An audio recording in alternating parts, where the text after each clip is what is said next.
I was born in Brooklyn in 1868 without much of a home or a place in the world. After my mother died, I was raised in a convent, but somewhere along the way I lost my footing.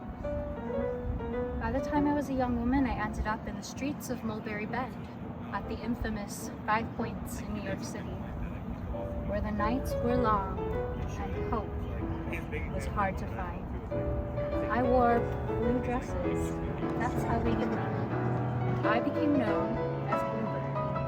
I was tired, sick, and lost. Until one day, someone saw me. Not as I was, but as I could be. Emma Whitmore was a missionary, and she handed me a single pink rose. Just a rose, but to me it was everything. And I changed my way of life. I was saved.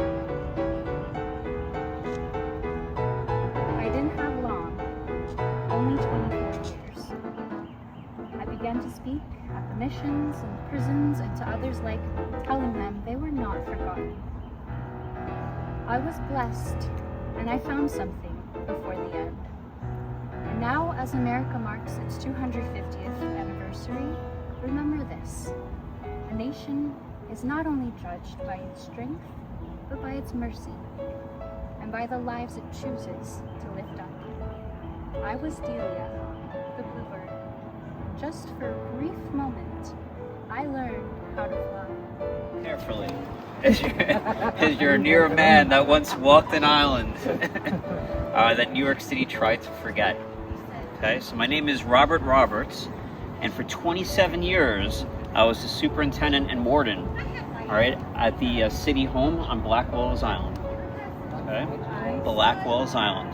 So this island was located on the East River, okay, between Manhattan and Queens, close enough to the city, but far enough to be forgotten. Okay, on this island stood prisons, hospitals, and asylums. Okay, to house the poor, the sick, and the lost. Okay. And you are correct. And it wound up being a place where I wound up taking care as the warden and stood order for those that that were suffering. Okay, and I also happened to live on the island. All right, I lived in the Blackwell house. Okay, this was constructed in 1796. Okay, and I formed a life there with my wife. We even celebrated our 50th wedding anniversary there. Okay. However, there was a young journalist by the name of Nellie Bly, all right, who wanted to expose what was going on in the island, all right, and decided to become she pretended to be an insane patient, got admitted, and famously wrote a book called 10 Days in a Madhouse. Wow. And after that, things soon changed. Okay, things changed. All right, so the island then became known as Welfare Island, and now is known as Roosevelt Island. Okay, so it's way different than what I remember. Okay, so as America celebrates its 250th year, okay, we must remember that a nation is judged not only by its triumphs, all right, but by those it cared for that we nearly forgot. For the stage. Before long, I was dancing under the bright lights, traveling from city to city, chasing that applause with my husband Martin. We were the toast of vaudeville. We were called Martin and Fabienne. Everyone loved us. But it wasn't always easy. Many trains, many theaters, long nights, not a lot of money to show for it. But we persevered. There were nights the curtains would come up and there'd be nobody there. But there were also nights we would have a packed house, and those were the best nights. I was never going to give up the theater. My husband, however, decided to trade the theater for ink and paper. He began to draw, and he drew a comic called Winnie Winkle. Winnie Winkle. She was actually based on his beloved wife, me. They believe that maybe in the Unfortunately, however, I did not live to see that day come. When I was only 35, illness came to me. Yet I believe something in these names, when a melody once played, when a poem once spoken, and when a kindness once quietly given. As we approach America's 250th anniversary, I bid you remember this. A great nation not built by many great names alone, but by those willing to care, to create, and to serve. I am Theodore Henry Shackelford, and I, in my short life, attempted to leave this world a bit more hopeful than I found it.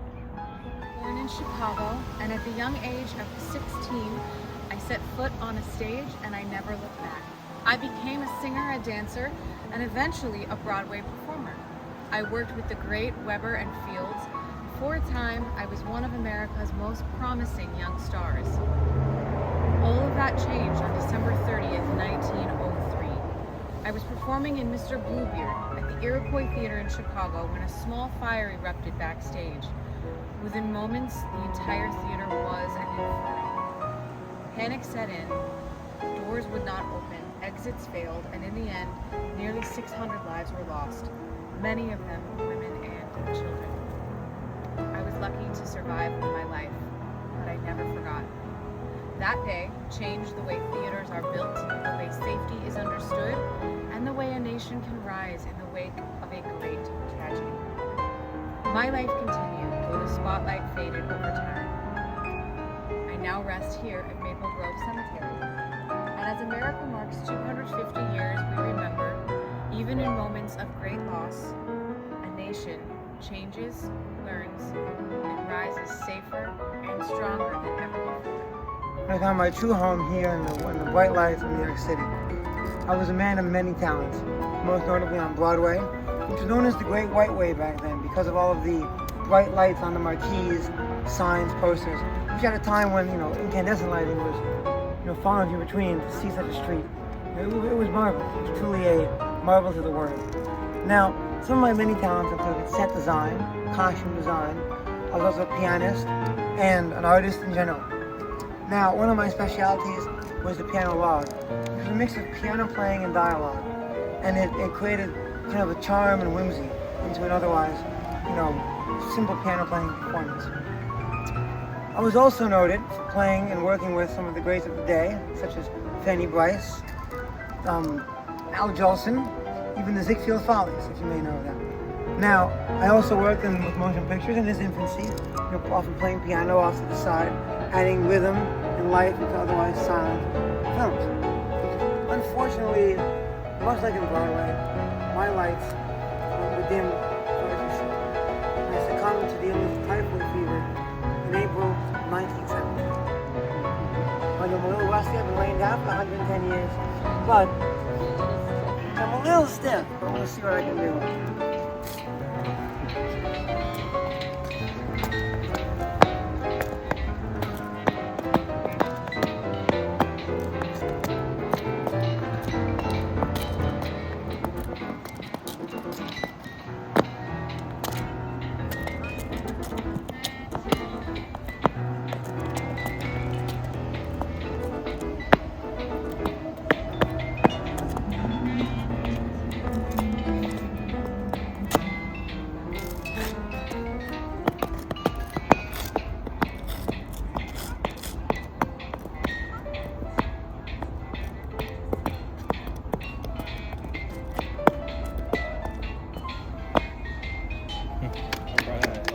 In my time, women could work. We could teach, we could raise families and build communities, but we could not vote.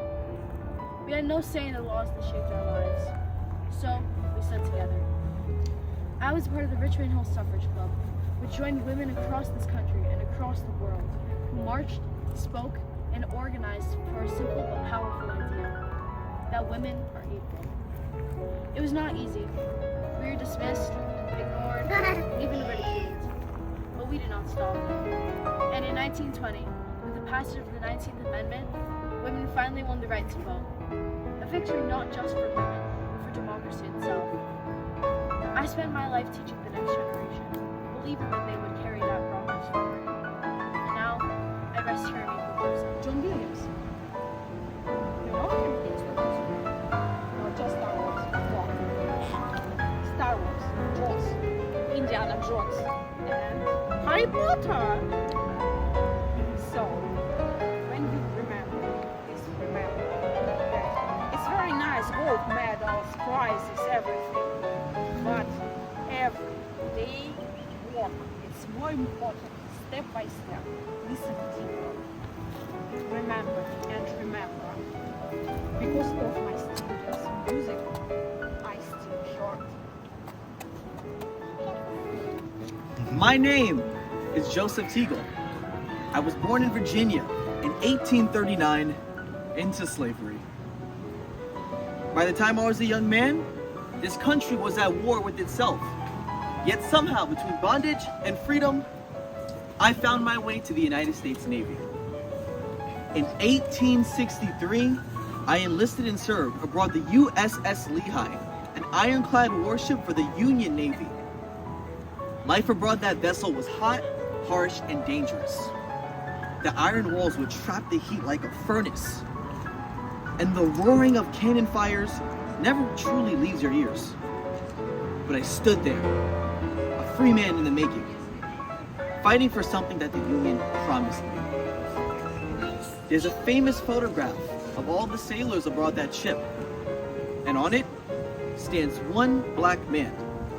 Now, there's no written records, and there's a lot of uncertainty, but many people do believe that that person is me. After the war, I moved to Queens, I settled down, I had a family, and eventually I was interred here at Maple Grove Cemetery.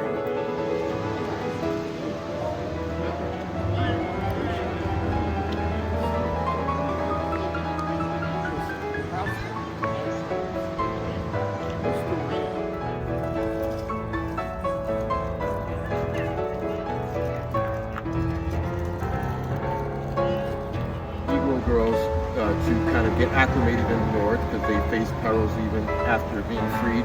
And the house was initially set up on the east side in the 70s, then moved up to around 136th Street off of what is now Malcolm X Boulevard.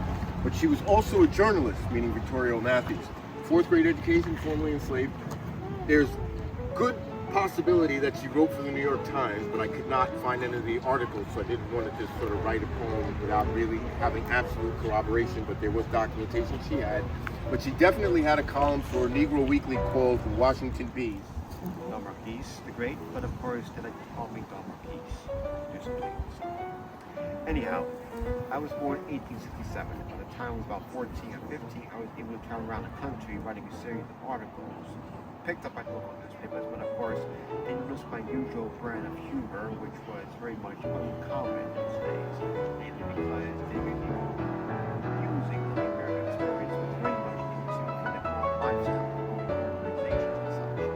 And so I was able to really not only observe, but also to really reflect upon the uniqueness of the human condition.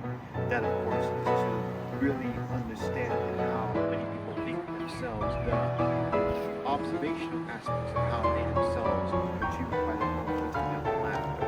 And so I was able to do just that. By the time I was about maybe like 25 or 26, I went by many universities. But then my dream job, of course, was to be a columnist or a writer. So I went to New York, did a series of articles. There's written numerous articles. Some of them were picked up, but of course, most of them were usual by publicity.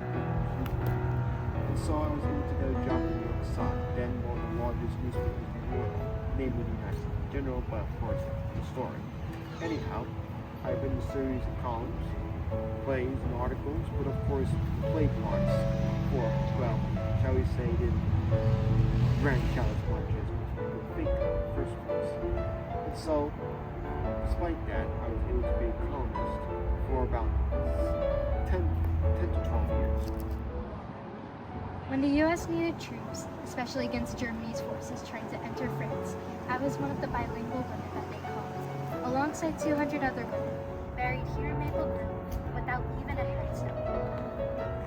Now that America marks its 250th anniversary, I want all of you to remember, every act of service, ambition, and action contributed to the success of our great nation. On one 4th of July, the man with the base wearing wooden skirts to see how far they could run from base to base. And they would trip and fall. It was fun times. Later, Father picked up this house now. There's a character in Russia. Dutch past. Dutch usually go to Mexico. And so they wanted to bring that because he came from a Dutch family. This is